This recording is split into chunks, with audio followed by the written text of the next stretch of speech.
नमस्कार, ये आकाशवाणी पटना है। अब आप खालिद रशीद से प्रादेशिक समाचार सुनिए। पहले मुख्य समाचार। देश भर में आज से 4 दिवसीय विशेष टीकाकरण अभियान शुरू। पहले दिन प्रदेश में रिकॉर्ड संख्या में पात्र लोगों का हुआ टीकाकरण। प्रधानमंत्री नरेंद्र मोदी ने कहा, कोविड प्रोटोकॉल का पालन करके ही कोरोना महामारी पर काबू पाया जा सकता है। किशनगंज के नगर थाना अध्यक्ष अश्विनी कुमार की हत्या मामले में लापरवाही बरतने वाले सर्किल इंस्पेक्टर मनीष कुमार सहित 7 पुलिसकर्मी निलंबित। और पछुआ हवा के प्रभाव से राजधानी पटना समेत प्रदेश के अधिकांश भागों में तापमान में वृद्धि। कोविड मरीजों की संख्या फिर से बढ़ रही है, इसलिए सभी श्रोताओं से अपील है कि कोई भी कोताही न बरतें। सभी सुरक्षा उपायों का पालन करें और 45 वर्ष से ऊपर के सभी लोग बेहिचक टीका लगवाएं। सुरक्षित रहें और इन 3 आसान उपायों का पालन करें। मास्क पहनें, 2 गज की दूरी है जरूरी, सुरक्षित दूरी बनाए रखें, हाथ और मुंह साफ रखें। अब समाचार विस्तार से। 4 दिन का टीका उत्सव आज से देश भर में शुरू हो गया है। इसका उद्देश्य अधिक से अधिक लोगों को कोविड टीका लगाना है।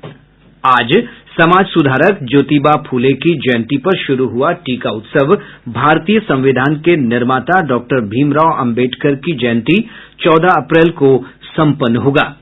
बृहस्पतिवार को मुख्यमंत्रियों के साथ कोविड स्थिति पर चर्चा करते हुए प्रधानमंत्री ने टीका उत्सव का आह्वान किया था। 11 अप्रैल ज्योतिबा फुले जी की जन्म जयंती है और 14 अप्रैल बाबा साहब आम्बेडकर जी की जन्म जयंती। क्या हम 11 अप्रैल से 14 अप्रैल पूरे अपने राज्य में टीका उत्सव मना सकते हैं, एक पूरा वातावरण क्रिएट कर सकते हैं?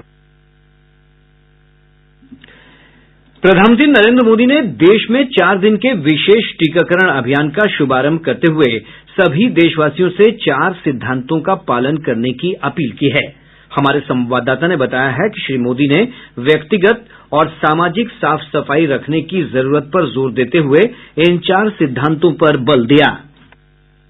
ईच वन वैक्सीनेट वन, यानी जो लोग कम पढ़े लिखे हैं, बुजुर्ग हैं, जो स्वयं जाकर टीका नहीं लगवा सकते, उनकी मदद करें। ईच वन ट्रीट वन, यानी जिन लोगों के पास साधन नहीं है, जिन्हें जानकारी कम है, उनकी कोरोना के इलाज में सहायता करें। ईच वन सेव वन, यानी मैं खुद भी मास्क पहनूं और इस तरह स्वयं को भी सुरक्षित करूं और दूसरों को भी सुरक्षित करूं, इस पर बल देना है। और चौथी अहम बात यह है कि किसी को कोरोना होने की स्थिति में माइक्रो कंटेनमेंट जोन बनाने का नेतृत्व समाज के लोग करें। जहां पर भी कोरोना का पॉजिटिव केस आया है, वहां परिवार, समाज के लोग माइक्रो कंटेनमेंट जोन बनाएं।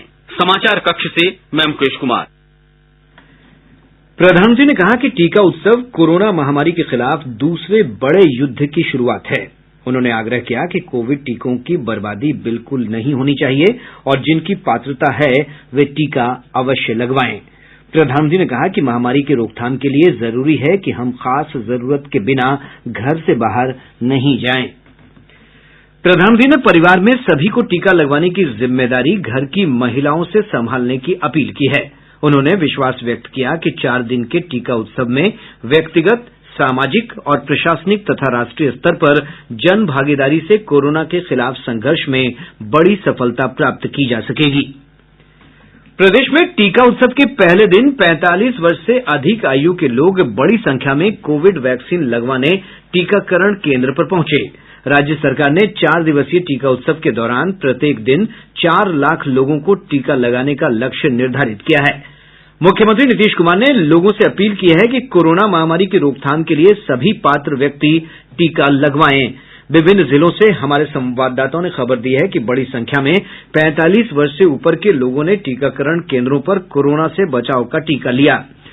केंद्रीय मंत्री गिरिराज सिंह ने बेगूसराय में कोविड वैक्सीन की दूसरी डोज लेकर जिले में टीका उत्सव की शुरुआत की।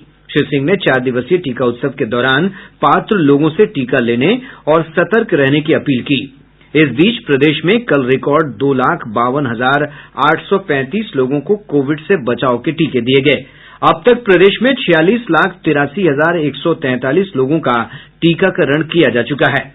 इनमें से 41,08,246 लोगों को टीके की पहली डोज, जबकि 5,74,897 लोगों को दूसरी डोज दी गई है।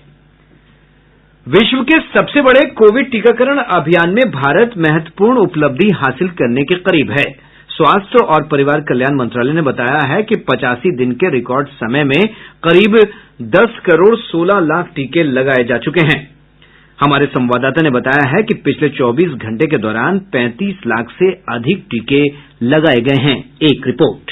स्वास्थ्य मंत्रालय ने बताया है कि कोरोना से स्वस्थ होने की दर कुछ घटकर 90.44% हो गई है। 24 घंटे में 90,000 से ज्यादा लोगों को स्वस्थ होने पर अस्पताल से छुट्टी दे दी गई है। अभी तक देश में कुल 1 करोड़ 20 लाख से ज्यादा लोग संक्रमण से उबर चुके हैं। पिछले 24 घंटे में 1,52,879 नए मरीजों का पता चला है। 10 राज्यों महाराष्ट्र, कर्नाटक, छत्तीसगढ़, दिल्ली, तमिलनाडु, उत्तर प्रदेश, पंजाब, मध्य प्रदेश, गुजरात और केरल में हर दिन संक्रमितों की संख्या तेजी से बढ़ रही है। 80% नए संक्रमण इन 10 राज्यों में ही हुए हैं। समाचार कक्ष से सौरभ अग्रवाल। दिल्ली के अखिल भारतीय आयुर्विज्ञान संस्थान एम्स के डॉक्टर नीरज निश्चल ने आकाशवाणी से बातचीत में सभी पात्र लोगों को कोविड टीका लेने की अपील की है। उन्होंने कहा कि संक्रमण से बचाव के लिए प्राथमिकता के आधार पर टीका लेना जरूरी है। जैसे जैसे केसेस बढ़ रहे हैं, हम लोगों को समझने की जरूरत है कि हम कह रहे हैं कि भाई वैक्सीन आपकी जान बचा सकता है। अगर डरने की जरूरत है, आप इस बीमारी से डरिए, वैक्सीन से नहीं। वैक्सीन सेफ और काफी इफेक्टिव है। समझने की जरूरत है कि वैक्सीन का जो प्राइमरी काम है, अगर बाई चांस आपको वैक्सीन लेने के बाद इन्फेक्शन हो भी गया तो किसी भी सीवियर बीमारी में कन्वर्ट होने से आपकी जो बीमारी है इतने डेवलप ना हो कि आपको वेंटिलेटर पर जाने की जरूरत पड़े, इन सब चीजों से बचाने में आपकी मदद करता है। केंद्र ने देश में कोविड महामारी की स्थिति में सुधार होने तक रेमडेसिविर इंजेक्शन और इसे बनाने में काम आने वाले औषधीय घटकों के निर्यात पर पाबंदी लगा दी है। केंद्रीय स्वास्थ्य मंत्रालय ने कहा है कि रेमडेसिविर के सभी घरेलू निर्माताओं को सलाह दी गई है कि वे अपनी वेबसाइट पर इस दवा के स्टॉकिस्टों और वितरकों का ब्यौरा दें ताकि इसे आसानी से प्राप्त किया जा सके। प्रादेशिक समाचार आप आकाशवाणी पटना से सुन रहे हैं। प्रदेश में कोरोना संक्रमण लगातार बढ़ता जा रहा है। पिछले 24 घंटों के दौरान 3,756 नए मामले सामने आए हैं। स्वास्थ्य विभाग द्वारा जारी ताजा रिपोर्ट के अनुसार पटना जिले में सबसे अधिक 1,382 मामलों की पुष्टि हुई है। भागलपुर में 302, गया में 290, मुजफ्फरपुर में 191 और जहानाबाद में 165 मामले दर्ज किए गए हैं। वहीं अन्य जिलों से भी पॉजिटिव मामलों की पुष्टि हुई है। वर्तमान में प्रदेश में सक्रिय मामलों की संख्या 14,695 हो गई है। केंद्रीय मंत्री और पटना साहिब के सांसद रविशंकर प्रसाद ने आज केंद्रीय स्वास्थ्य मंत्री डॉक्टर हर्षवर्धन और राज्य के स्वास्थ्य मंत्री मंगल पांडेय से प्रदेश में कोरोना की रोकथाम के लिए उठाए जा रहे उपायों पर व्यापक चर्चा की। श्री प्रसाद ने केंद्रीय स्वास्थ्य मंत्री से एम्स पटना को अविलंब कोरोना के लिए समर्पित अस्पताल के रूप में घोषित करने का आग्रह किया। उन्होंने स्वास्थ्य मंत्री मंगल पांडेय से पीएमसीएच और एनएमसीएच में कोविड मरीजों के लिए बिस्तरों की संख्या बढ़ाने और ऑक्सीजन तथा दवा की उचित व्यवस्था करने को भी कहा है। केंद्रीय मंत्री ने राजधानी पटना सहित प्रदेश के लोगों से कोरोना के दोबारा दुष्प्रभाव को देखते हुए पूरी सावधानी बरतने की अपील की है। श्री प्रसाद ने कहा कि कोरोना दिशा निर्देशों के उल्लंघन और लापरवाही से दोबारा संक्रमण गंभीर होता जा रहा है। इसके लिए बहुत जरूरी है कि हम सब मिलकर सावधानी बरतें और कोरोना के गाइडलाइन और नियम का सख्ती से पालन करें। किशनगंज के शहीद नगर थानाध्यक्ष अश्विनी कुमार का आज पूरे राजकीय सम्मान के साथ अंतिम संस्कार कर दिया गया। आज ही शहीद पुलिसकर्मी की मां का भी अंतिम संस्कार किया गया। बेटे के शहीद होने की खबर सुनकर सदमे से हार्ट अटैक के कारण मां की भी मृत्यु हो गई थी। अंतिम संस्कार के समय पूर्णिया प्रक्षेत्र के आरक्षी महानिरीक्षक सुरेश प्रसाद, जिला पदाधिकारी राहुल कुमार और पुलिस अधीक्षक दयाशंकर सहित अन्य वरिष्ठ अधिकारी उपस्थित थे। इसके पूर्व पूर्णिया प्रक्षेत्र के आरक्षी महानिरीक्षक ने थानाध्यक्ष की हत्या के मामले में लापरवाही बरतने वाले सर्किल इंस्पेक्टर मनीष कुमार सहित 7 पुलिसकर्मियों को निलंबित कर दिया है। पश्चिम बंगाल के पतनापारा में मोटरसाइकिल लूट मामले में छापेमारी करने गए किशनगंज थानाध्यक्ष की आरोपी के रिश्तेदारों समेत अन्य ग्रामीणों ने पीट कर हत्या कर दी थी। थानाध्यक्ष पर हमले के दौरान छापेमारी करने गई टीम के ये सभी सदस्य मौके से जान बचाकर भाग गए थे। उप मुख्यमंत्री तारकिशोर प्रसाद ने कहा है कि डिजिटल एजुकेशन लर्निंग लैब के माध्यम से गुणवत्तापूर्ण शिक्षा का लाभ घर घर तक पहुंचेगा। श्री प्रसाद ने ये बातें आज पटना में वर्चुअल कार्यक्रम के जरिए कटिहार के जवाहर नवोदय विद्यालय में लर्निंग लैब के उद्घाटन के अवसर पर कही। उन्होंने कहा कि इस विशेष प्रकार के ऐप के माध्यम से जहां शिक्षक अपने आप को अद्यतन रख सकेंगे, वहीं कोरोना महामारी के दौरान बच्चे और युवा घर बैठे अपना सिलेबस पूरा कर सकेंगे। भाजपा के प्रदेश अध्यक्ष संजय जायसवाल ने कहा है कि प्रधानमंत्री नरेंद्र मोदी की महत्वाकांक्षी मुद्रा योजना ने सफलता का एक नया इतिहास रच दिया है।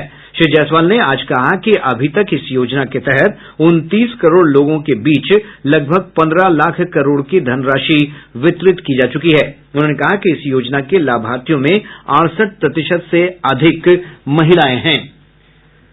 राज्यपाल फागू चौहान ने महान भारतीय समाज सुधारक, चिंतक और लेखक महात्मा ज्योतिबा फूले के जयंती के अवसर पर आज राजभवन में आयोजित कार्यक्रम में उनके चित्र पर माल्यार्पण कर अपनी श्रद्धांजलि अर्पित की। वहीं मुख्यमंत्री नीतीश कुमार ने महात्मा ज्योतिबा फूले की जयंती के अवसर पर एक अन्य मार्ग स्थित लोक संवाद में उनके तैलचित्र पर माल्यार्पण कर अपनी श्रद्धांजलि अर्पित की है। आज विश्व पार्किंसन दिवस है। इस दिवस का आयोजन पार्किंसन के बारे में लोगों को जागरूक करने के उद्देश्य से किया जाता है। पार्किंसन रोग के कारण चलने फिरने की गति धीमी पड़ जाती है, मांसपेशियां सख्त हो जाती हैं और शरीर में कंपन की समस्या पैदा हो जाती है।